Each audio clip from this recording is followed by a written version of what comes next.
Okay. I have no idea if this is working, but welcome. I have getting used to this whole live stream thing.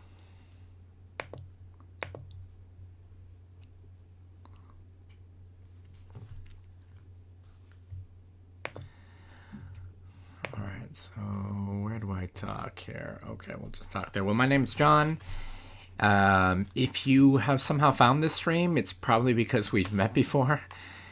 So I probably don't need to introduce myself too much. There's a lot of echo here. What can I do here? So why am I doing this? I guess this is the first time I'm trying this stuff out here. I mean, the main reason for doing this live stream is that there's just so much noise out there today when it comes to careers, and since I've been spending my last, I don't know, 11, 12 years focused solely on this thing called careers, working with young people, I thought, if there's a better way to get the information out there and to disseminate information, I should give it a try. So YouTube has been a pretty popular platform, obviously Zoom, and we're going to try to do a combination of that tonight using Zoom and live streaming it out there. And I guess the reason I started this too was about a month ago, perhaps.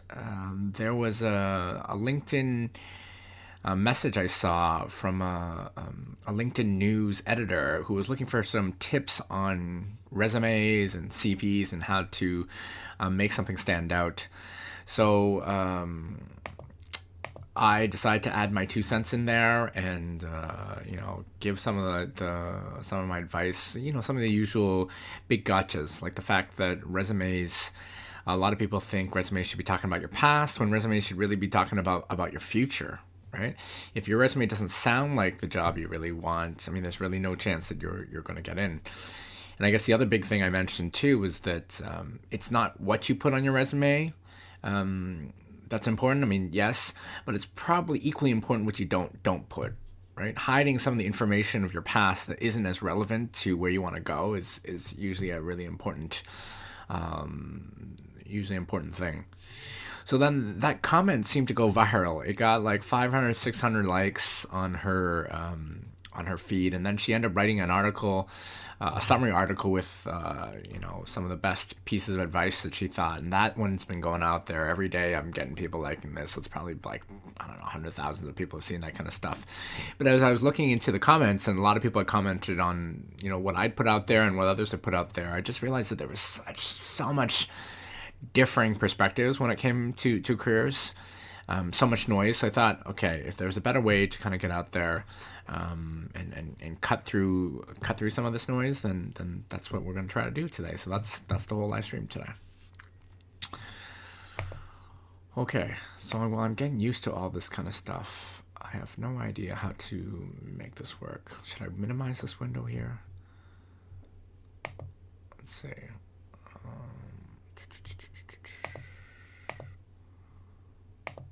I'm guessing I should probably have this window open. Alright. So this window and my Zoom chat here. Okay. So if you've never done a live stream before, let me tell you, it's a bit weird. There's obviously a little delay from when I'm talking and then what you potentially see. And with only a small little laptop that I'm working off of, I don't have like a multi-monitor setup where I can see different things. I have no idea where I should be looking and what I should be listening to. So I've decided to mute the actual YouTube feed. Otherwise, I'm going to hear myself in a few seconds delay, which is kind of awkward. But I'm still watching myself, and I'm starting to see my hand movements show up, like 5-10 seconds delay, which is kind of strange.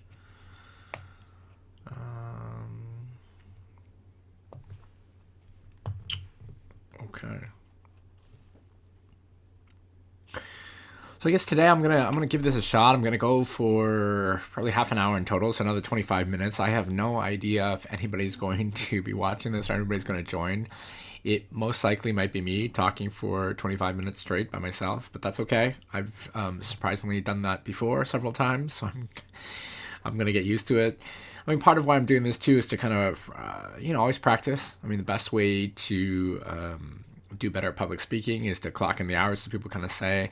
And I'm hoping the live stream is going to be a little different than some of the formal workshops I do. I'm going to try to keep it a little bit light, a little more entertaining.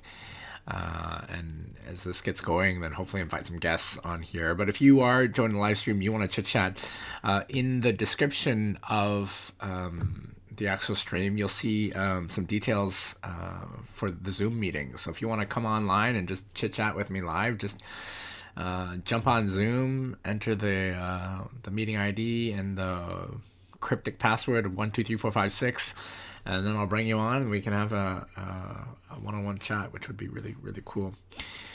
I think what I'm trying to recreate a little bit is kind of like live radio, I guess, how they would do it in a more amateur kind of way. So having people call in and with their questions and sit in the waiting room, and I bring people in one at a time. That's hopefully what we'll work up to. And we'll see if I can get that off the ground. But today we'll call this a little pilot, a little practice.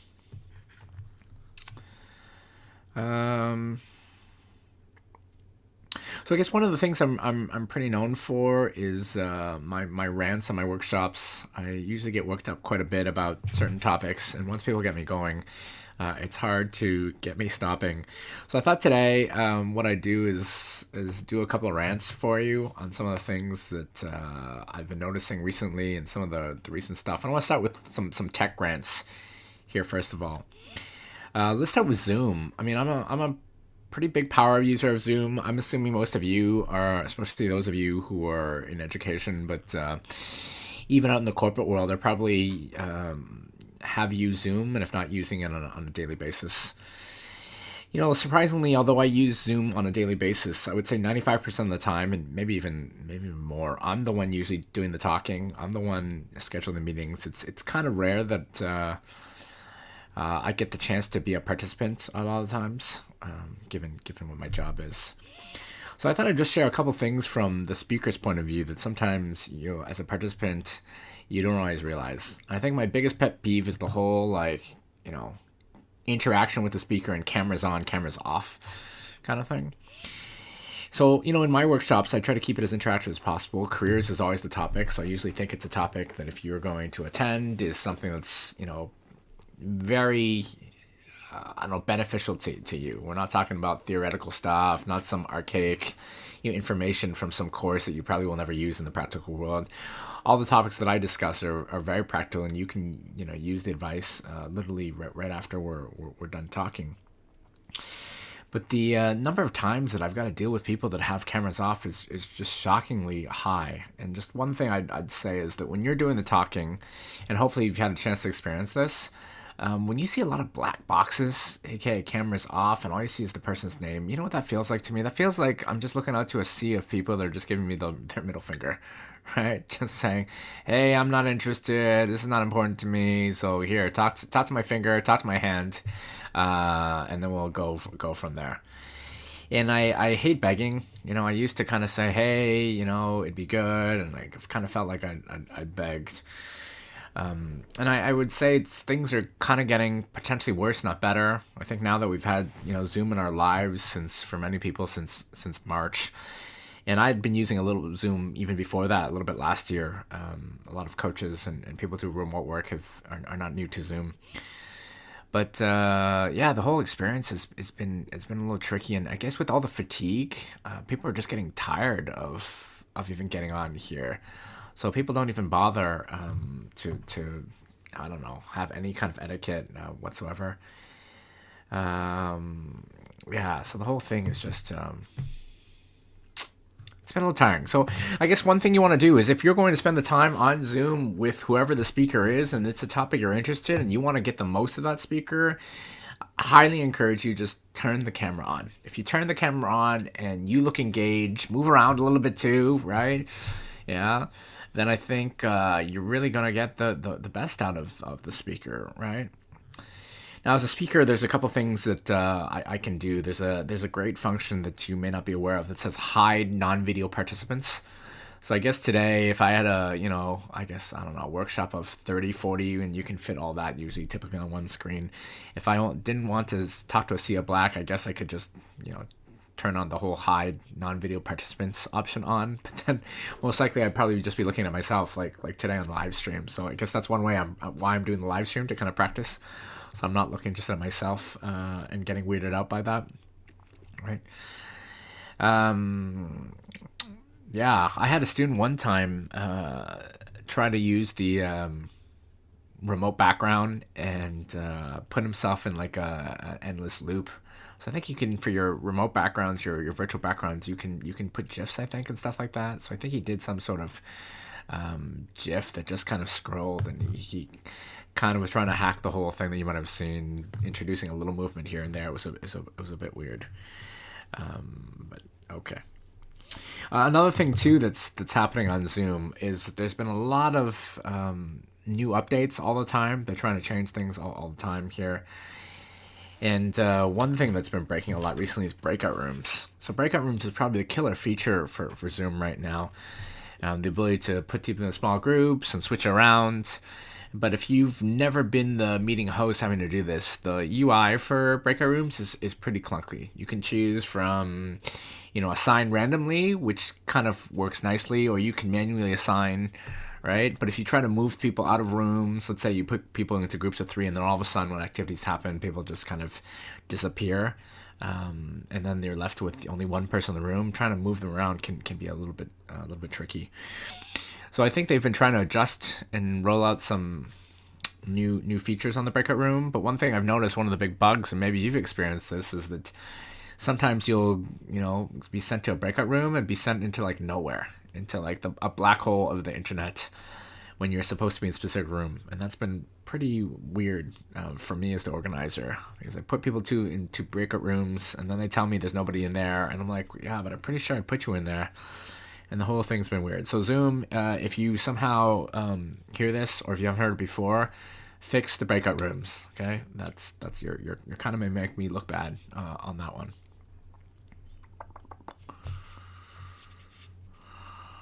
Okay.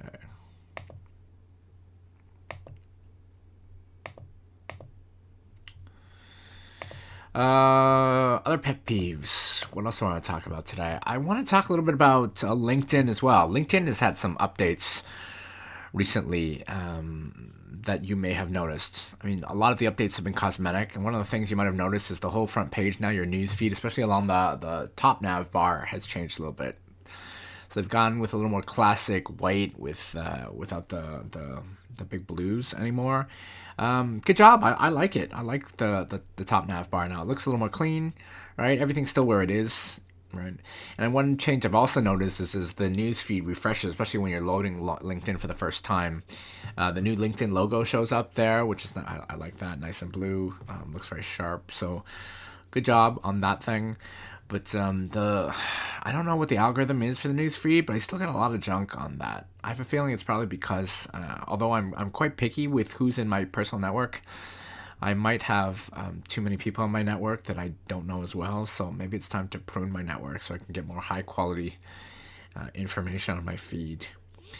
And again, LinkedIn, if you're listening to this, especially with some of my buddies who work there on product, you need to fix the geographical location called Singapore, because in all my posts, when I go to view stats and view counts, Singapore never shows up in my top 10 locations, which is remarkable considering I would say probably a good half of my network is Singapore based, and I'm guessing a lot of them are the ones that see my stuff. So LinkedIn, yeah, when are you going to fix Singapore, right? Yeah, I'm going to keep hammering that into you.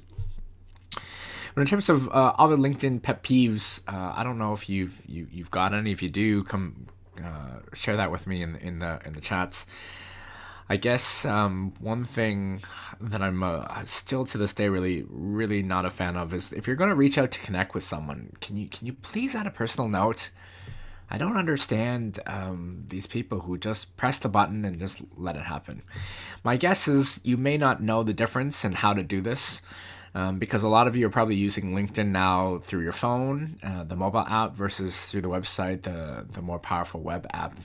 So if you use the web app to add people, what LinkedIn has finally done over the last few years is that before it actually sends that invitation, which is just a generic invitation to that person, it stops you and it creates a little pop-up that kind of says, Hey, do you have any, it's better if you add a personal note. So would you like to add a personal note to this message? Because people are more likely to connect with you when you do that way, right?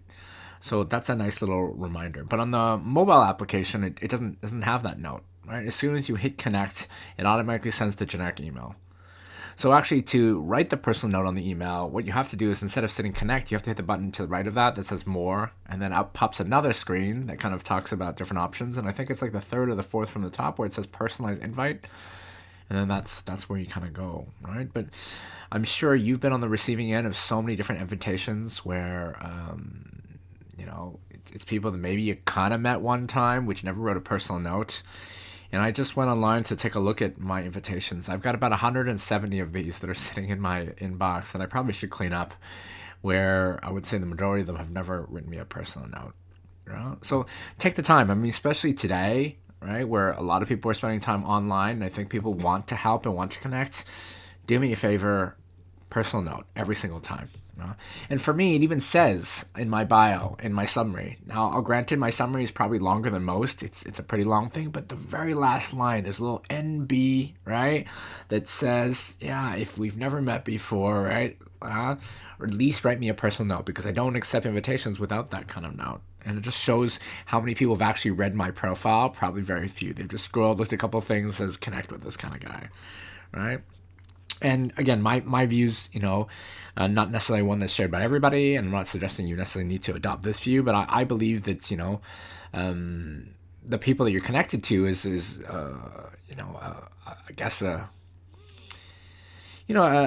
impression of who you are. It's kind of a representation of you and your business judgment. So I generally don't like to add people to my network that I don't really know really well.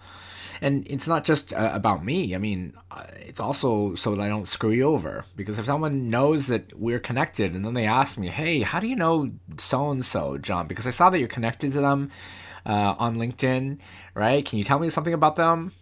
And I'm like, first response, who are you talking about? I've probably screwed you, right? Because if you were really good, I would probably have something, good to say. I would remember who you are. And the fact that I don't know anything about you means that you can't be that good. And I'm kind of screwed in the process too, because people are going to be like, oh, is John just one of those guys that just tries to chase LinkedIn followers, right? I saw a couple people post recently on their LinkedIn, hey, LinkedIn, change it. I've already hit my limit of 30,000 followers. This is not cool. I'm like, man, 30,000 followers, that sounds like a lot. And how many of those people do you really know personally? Is that wise to have all of these people who are connected to you, but you don't really know? Like, what does that say about your business judgment, right? And the way you connect with people. I mean, I can't believe it's a quality thing, right? I mean, at 30,000 people, there's just no way you can maintain high quality. So I guess you are more on the quantity side of connections. So that's one thing, big pet peeve of mine. Okay, I'm not the only one on this live stream. I see a little comment popped up in my live chat from Sutai. Any tips for interviewers over Zoom versus in-person ones? Yeah, I mean, probably the biggest thing about doing video interviews now, especially ones on Zoom, is that you gotta have a good setup. I mean, your digitalness is probably one thing that's underestimated these days. So there's a lot of tips out there in terms of digitalness, but let me just talk about maybe 3 or 4 important ones. The first thing I would say is like, what's your infrastructure like in your home or wherever you're doing this digital interview over Zoom. So what I mean by infrastructure, like your internet speed, connection, how are you connecting to the internet? Because if you're connecting to the internet via Wi-Fi, I would suggest that's probably a bit risky because Wi-Fi speeds are notoriously slower than most. You're also at the mercy of your router and where's that positioned. If you're in your home, are you really close to your router? And at the same time, if there's lots of other people in your household sharing that connection, then obviously you can imagine your speed is getting reduced, slower and slower.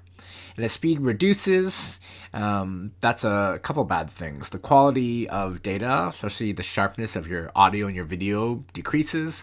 And also it starts to introduce a bit of a delay, right? So some sort of lag, which can be also, not so great for the interviewer and for you as the interviewee. So, the number one tip on the infrastructure is try to not rely on Wi-Fi. Get a hardline connection, right? And if you don't know what I mean by that, I mean that's taking those Ethernet cables that maybe it's been a long time since you've seen one of those, and plugging right into your router, right? So instead of relying on the Wi-Fi, plug right into your router and then have that thing plug right into your machine.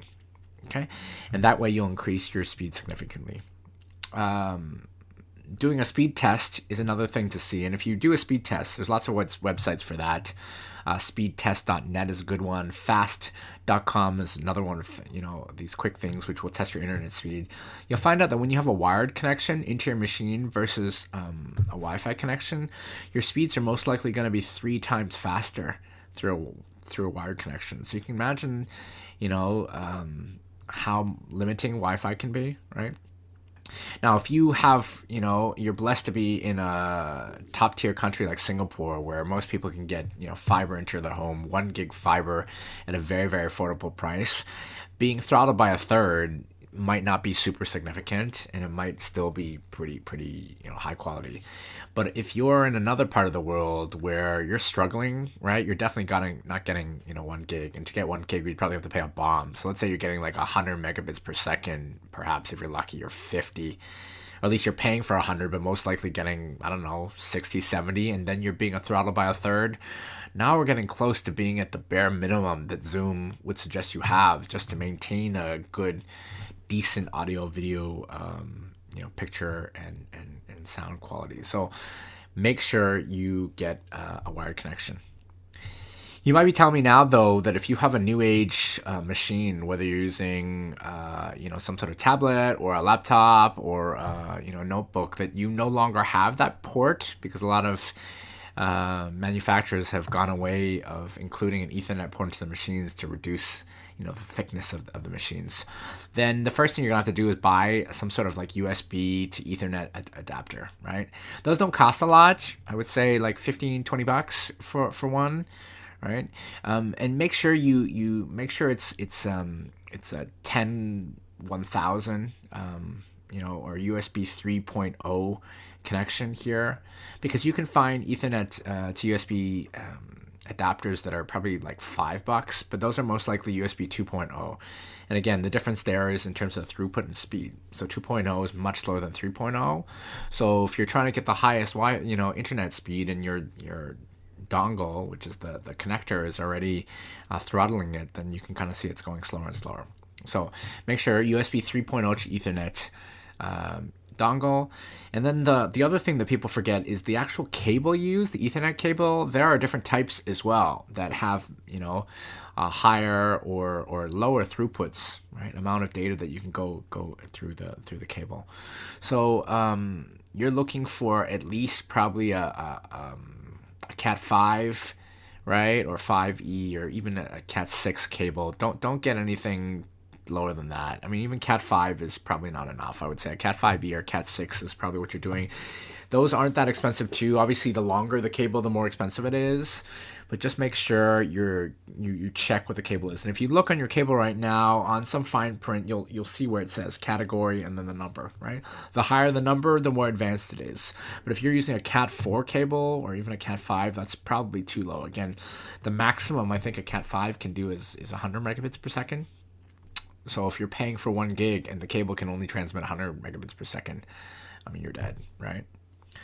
And actually, the biggest bottleneck and why Wi-Fi is notoriously slower is that your Wi-Fi cards in most of your machines have a maximum, right? So it's not that the router may be poor, and that you need to update your router. It's probably the built-in Wi-Fi card, right? So these are all little tips that you can do. So that's first step. Get the infrastructure solid. The next thing I think you need to do is work on your video placement, right?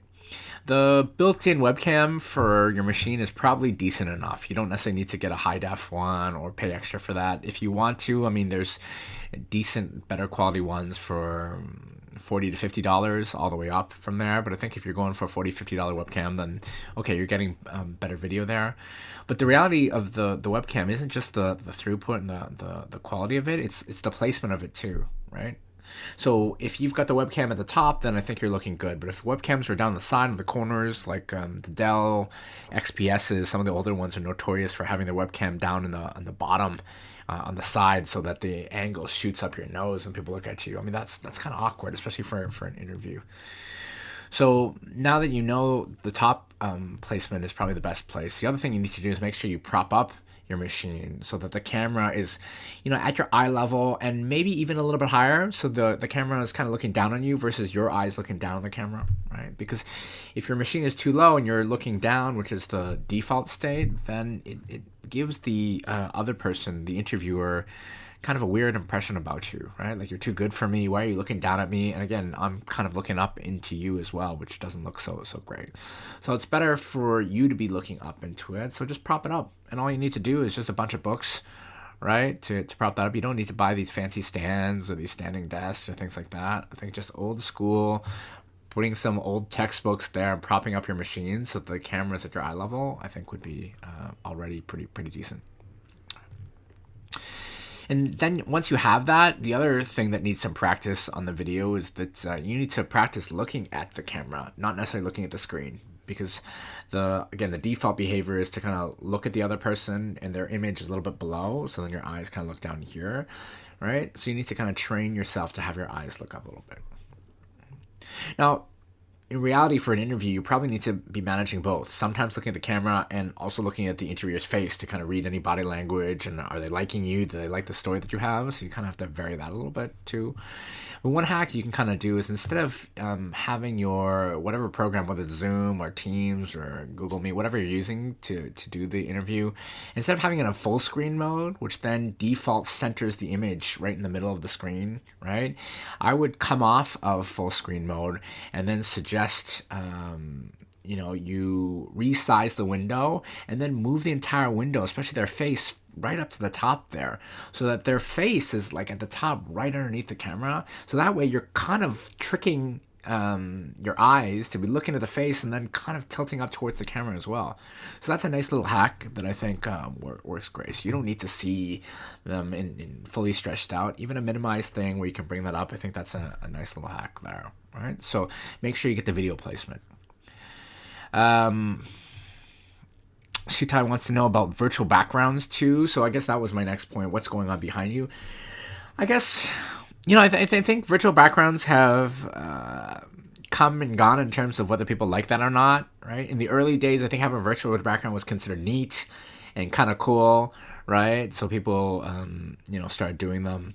And then people, I think, started to take virtual backgrounds a little too far, because now you see a lot of people with a lot of corporate branding on their virtual backgrounds, and they're trying to sell themselves at the same time. And then it became, I think, considering that a lot of people are using these all the time, it became a little impersonal, right? And I think in an interview, one of the most important things is to show your authenticity, to show your genuineness. So when you have a virtual background, it feels like, okay, what are you hiding behind you? Is there some sort of big disaster behind you don't want me to see? Why do you got to hide, right? Why have to put this virtual background thing, right?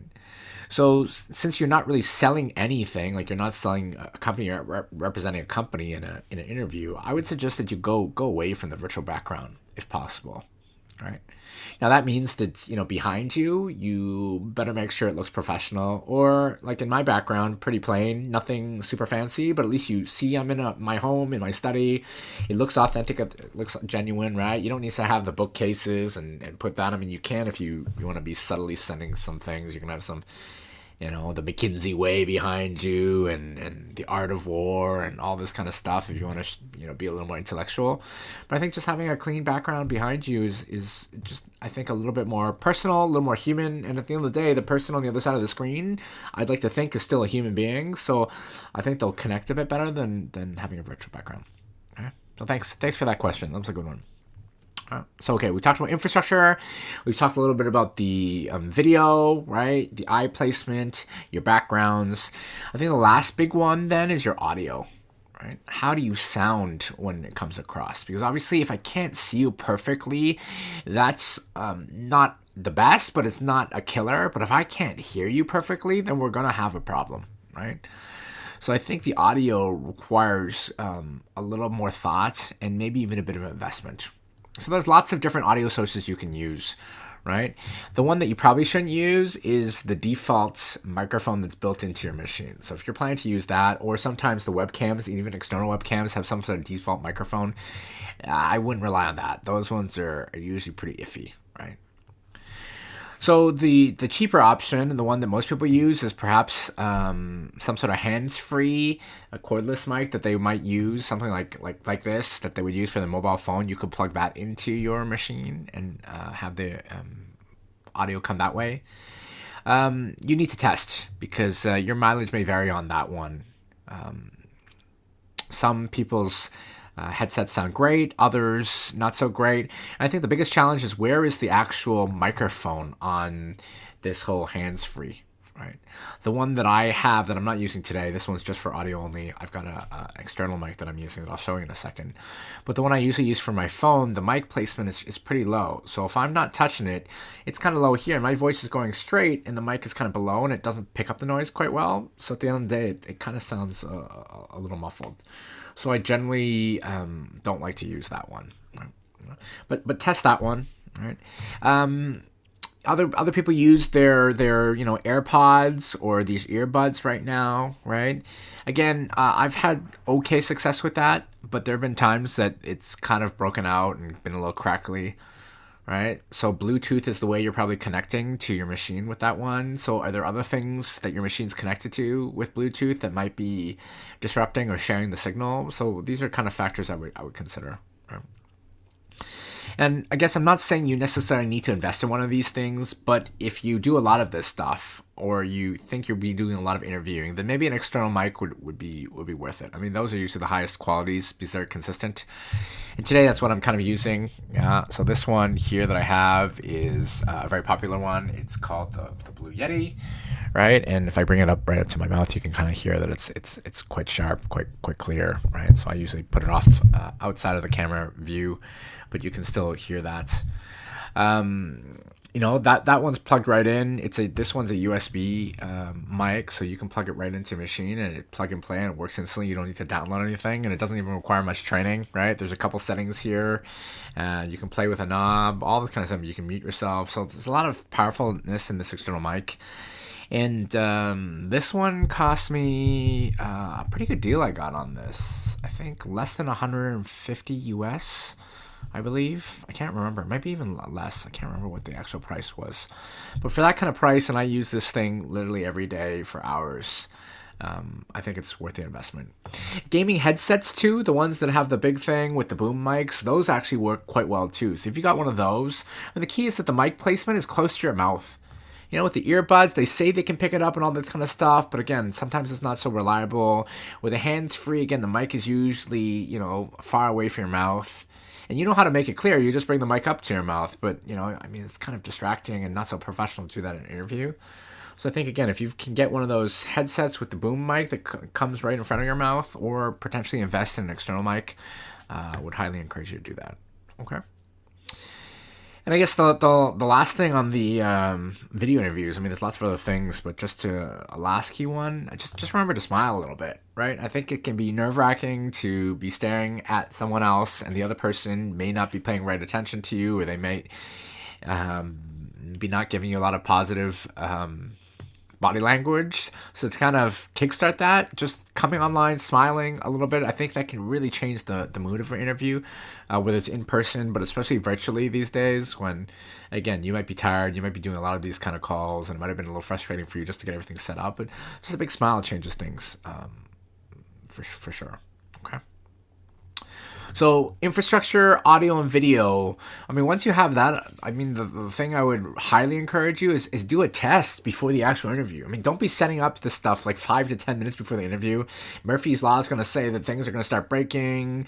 It's not going to be working. You're going to be wondering why. It just worked like half an hour ago. Then you're going to have to try to reset your PC. And then next thing you know, especially if you're using Windows, it's probably going to do some sort of update on you you weren't expecting. And that's going to take you 10 minutes. And then you're scrambling, and you probably even will join the interview late. Right? So get online, I would say at least half an hour before, test all your setups, and then make a test call to someone else, right? To your mom, to a friend, whoever it may be, to kind of say, hey, how do I sound? How do I look? Is everything set up okay? Right? And then don't touch anything, step away, and then next thing you know, you can join the interview. Yeah, with everything there. Okay. All right. Look, ladies and gentlemen, this has been a great start. Right. I don't know if I can go for another half an hour, so I think tonight maybe I won't try. I'm gonna take this as an early win. And thank you to Sutai for coming online and asking me a couple questions to get me going here. If you found this interesting, again, I'm going to try to do this every Sunday, at least for the rest of 2020. So if you've met me in a workshop and you want to get a little personal time, here's the best place to chat with me. All right. So until next time, yeah, same time next week, Sunday here on YouTube. See you then.